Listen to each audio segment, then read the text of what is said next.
सिख धर्म के पवित्र ग्रंथ गुरु ग्रंथ साहिब में संत शिरोमणि कबीरदास जी के पद सम्मिलित हैं। वो इसलिए क्योंकि ये पद जीवन दर्शन का माध्यम है। कुछ दोहे मैं आपके साथ साझा करती हूँ, जो मेरे स्वयं का जीवन दर्शन है वही मैं आपके साथ साझा करती हूँ, जो आपके भी शायद काम आए। पहला दोहा मैं आपको बताती हूँ। गुरु गोविंद दोऊ खड़े काके लागू पाए, बलिहारी गुरु आपकी गोविंद दियो बताए। अर्थात गुरु और गोविंद, शिक्षक और ईश्वर दोनों साथ में हैं। किसके पैर पड़ेंगे आप? गुरु के पैर पड़ेंगे, क्योंकि गुरु ही ज्ञान के माध्यम से ईश्वर का साक्षात्कार कराते हैं। दूसरा दोहा, कबीरा खड़ा बाजार में मांगे सबकी खैर, ना काहू से दोस्ती ना काहू से बैर। जिसने जीवन में इस दोहे को आत्मसात कर लिया उसे कभी दुख नहीं मिलेगा, क्योंकि हम दोस्त फ्रेंड्स इकट्ठे करने में लग जाते हैं। जहां लगाव होता है वहीं घाव होता है। तो हमने यदि सबसे दोस्ती का व्यवहार रखा, किसी से दुश्मनी नहीं रखी, तो ये जीवन की सार्थकता है। अगला दोहा है, ध्यान से सुनिएगा।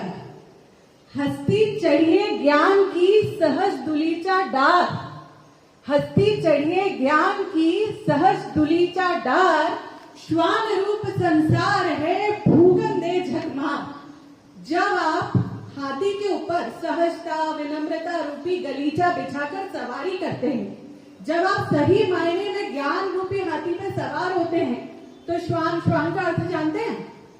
कबीर बहुत कड़वा बोलते थे, कुत्ते। संसार में श्वान रूपी लोग हैं, और जब आप ज्ञान रूपी हाथी की सवारी करते हैं तो श्वान रूपी लोग भोगते हैं। आपको अपना लक्ष्य देखना है, ज्ञान रूपी हाथी की सवारी गर्व से करते हुए लक्ष्य की ओर जाना है। वो श्वान रूपी लोग स्वयं चुप हो जाएंगे, पीछे छूट जाएंगे, आप लक्ष्य को प्राप्त कर लेंगे। अब अगला दोहा बहुत काम का है, आगे बड़े हो गए जीवन में भी काम आएगा।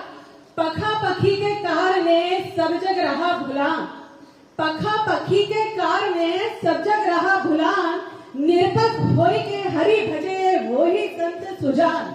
पखा पखी, पक्ष विपक्ष, जो जिसका जीवन में हर किसी को सामना करना पड़ता है। फेवरेटिज्म है ना, जाति धर्म हो या प्रिय व्यक्ति को लेकर हो। तो कबीरदास जी कहते हैं कि कोई कितना भी बड़ा ज्ञानी हो, महात्मा समझता हो अपने आप को, संत से यहाँ पे साधु नहीं है, तिलक चंदन वाला ज्ञानी। कोई कितना भी बड़ा ज्ञानी हो और अगर वो पक्ष विपक्ष का साथ देता है, पक्ष विपक्ष करता है, तो मूर्ख है। निरपक होय के हरि भजे वही संत सुजान। अगर एक गंवार है जिसने स्कूल का मुंह नहीं देखा है और वो निष्पक्ष है, हिंदू मुस्लिम धर्म संप्रदाय फेवरेटिज्म से दूर है, तो वो सच्चा संत है। ठीक है, ये बात हमें हमेशा याद रखने योग्य है। अब अंतिम दोहा मैं आपको बताती हूँ। बुरा जो देखन मैं चला बुरा न मिलिया कोई। आगे बताइए, सुना है सबने बचपन से? किसी को आता है यहाँ पे? बुरा जो देखन मैं चला बुरा न मिलिया कोई, जो मन भागा आपना मुझसे बुरा न कोई। तो कभी भी दूसरे पर उंगली उठाने से पहले स्वयं को झांको, स्वयं को देखो कि मैं कितना बुरा हूँ। आजकल तो बच्चे माता पिता पे भी उंगली उठा लेंगे, मुझे अच्छे मम्मी पापा नहीं मिले, नहीं तो मैं ऐसा बनता। स्वयं की गलतियों को देखिए, स्वयं के अंदर झांकिए, संसार बहुत अच्छा है। और अंतिम मेरे प्रिय छात्रों, आपसे निवेदन है, अगर इस दोहे में से एक दोहा भी आपने जीवन में उतारा, तो ये मेरे कविकुल के पुरोधा संत शिरोमणि कबीरदास जी की जयंती मनाना सार्थक होगा। ऐसी वाणी बोलिए मन का आपा खोए, और हमको शीतल करे आपो शीतल होए। मेरी वाणी को आपने इतनी देर तक सुना, धन्यवाद।